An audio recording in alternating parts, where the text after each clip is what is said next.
15. oktobra obeležujemo Mednarodni dan bele palice, ki opominja ljudi na pomen bele palice kot pripomočka slepim in slabovidnim in opozorilo drugim ljudem, da oseba slabše ali pa sploh ne vidi. Društvo Neža s podporo občine Slovenske Konjice lahko udejanja svoje poslanstvo, si tako kvalitetno prizadeva za napredek občine v uresničevanju načela po meri invalida in nudi podporo za čim lažje vključevanje v družbo, kar izpostavlja predsednica društva Nada Močenik. Neža, društvo za pomoč osebam z okvaro vida, v teh dneh praznuje prvi rojstni dan. Ko oseba oslepi ali postane slabovidna iz različnih vzrokov, je nujno, da poišče čimprejšnjo pomoč v društvu, da se seznani s pravicami in možnostmi rehabilitacije, ki se izvaja na mesto javnih služb skozi različne vsebine posebnih socialnih programov. Zelo pomembno je seznaniti osebo s pravicami na delovnem mestu, če se pojavi okvara vida, s pravicami na področju izobraževanja in zgodnje obravnave otrok, če se okvara pojavi v zgodnjem obdobju življenja. Ljudje s hujšimi in hudimi okvarami vida se morajo orientacije oziroma gibanja v prostoru naučiti.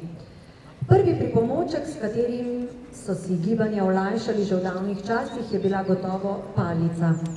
Zgodovina bele palice sega v čas po prvi svetovni vojni, izumil je angleški glasbenik in fotograf James Biggs iz Bristola, ki je leta 1921 oslepel zaradi nesreče. Bela palica se je izkazala za učinkovit pripomoček v prometu. Leta 1976 je bela palica z oranžnimi črtami postala standardna palica za slepe oziroma slabovidne, ki so obenem tudi gluhi in močno naglušni. Uveljavili so metodo, po kateri se belo palico uporablja kot podaljšek roke za zaznavanje predmetov in ovir, ki se nahajajo pod višino pasu. Sodobni razvoj tehnologije je omogočil izboljšave tega preprostega pripomočka, razvili so tudi ultrazvočne palice.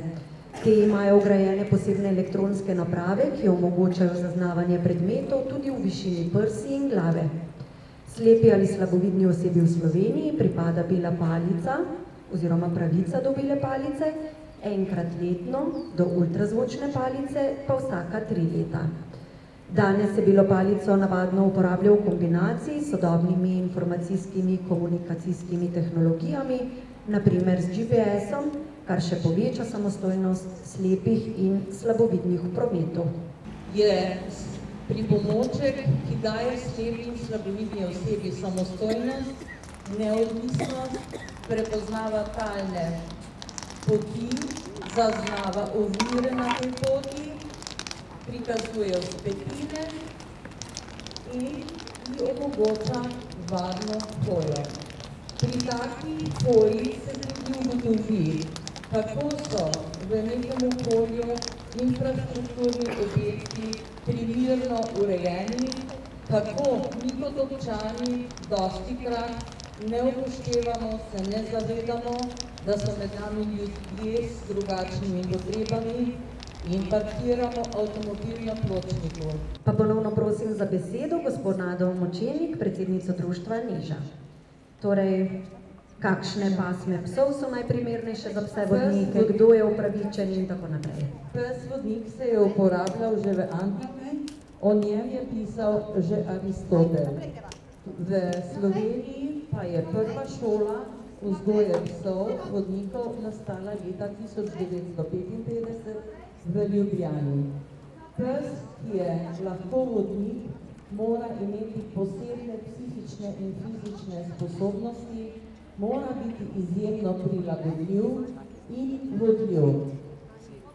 Pes in lastnik psa mora imeti sposobnost odgovornosti in pa seveda primerne prostore za življenje tega svojega vodnika. V Sloveniji imamo okoli 40 psov vodnikov, financira jih Zavod pokojninsko-invalidskega zavarovanja. Cena takega psa je cirka 15 000 evrov in seveda se nekdo, ki takega psa potrebuje, lahko prijavi za kandidaturo pridobitve le-tega. Naj povem, da hude okvare vida ima po ocenah v Republiki Sloveniji okoli 10.000 ljudi. Resnejše pa kar okoli 40.000 ljudi, to ni malo. V društvu je vključenih na nivoju Republike Slovenije okoli 4.000 ljudi. V svetu pa je to število veliko preko 300 milijonov. Čisto na koncu bi spoznali še en prikaz uporabe Brailleve pisave. Brailleva pisava ali brajica je posebna pisava, ki omogoča slepim, da berejo in tudi pišejo. Razvil jo je Louis Braille, kaj več o njej oziroma o tehniki branja, pa nam bo za zaključek današnjega druženja povedala torej še enkrat gospa Nada Močenik, predsednica društva Neža. Izvolite. Gospod Milan, prosim Milan, če kar pokažeš nekaj stavkov z Braillevo pisavo, recimo napiši Dan bele palice, 15. oktober, in bomo to poslali potem med ljudi. Braillova pisava Braillevo pisavo je izumil Louis Braille, kot je bilo že povedano, leta 1821. Sestoji iz 6 pik in tvori pravokotnik imenovan Braillova celica.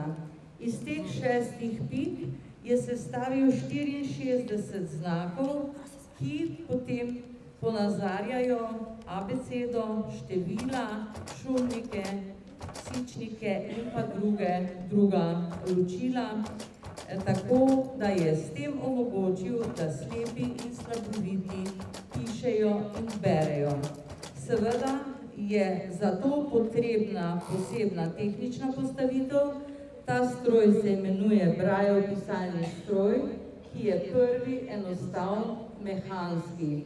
Imamo že sedaj novejšega električnega in še sodobnejšega Braillevo vrstico, ki se priklopi na računalnik in vsakdo, ki obvlada računalniške vsebine in Braillevo pisavo, lahko piše in bere preko Brailleve vrstice.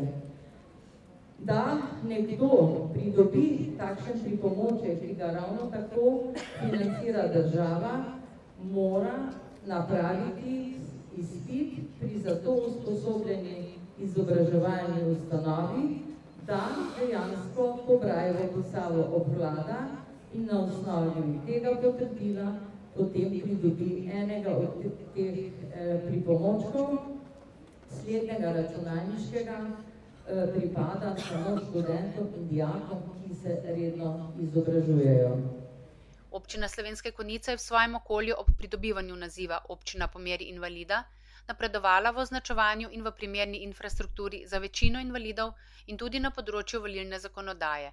Obstaja sicer še nekaj infrastrukturnih pasti, predvsem pa na ozaveščanju občanov o tej problematiki. Mednarodni dan bele palice je razglasila Mednarodna zveza leta 1970. Bela palica opozarja poleg drugih tudi na socialne vidike uporabe tega pripomočka. Za marsikaterega slepega ali slabovidnega le-ta pomeni včasih stigmatizacijo. Zato je prav, da se ob tem prazniku vprašamo, kakšna čustva vzbuja pri uporabnikih in okolici.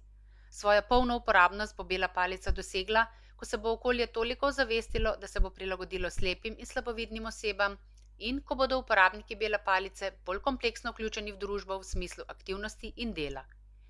Moto članov v društvu Neža in njihovo vabilo je: le skupaj smo močnejši, boljši in zmoremo vse.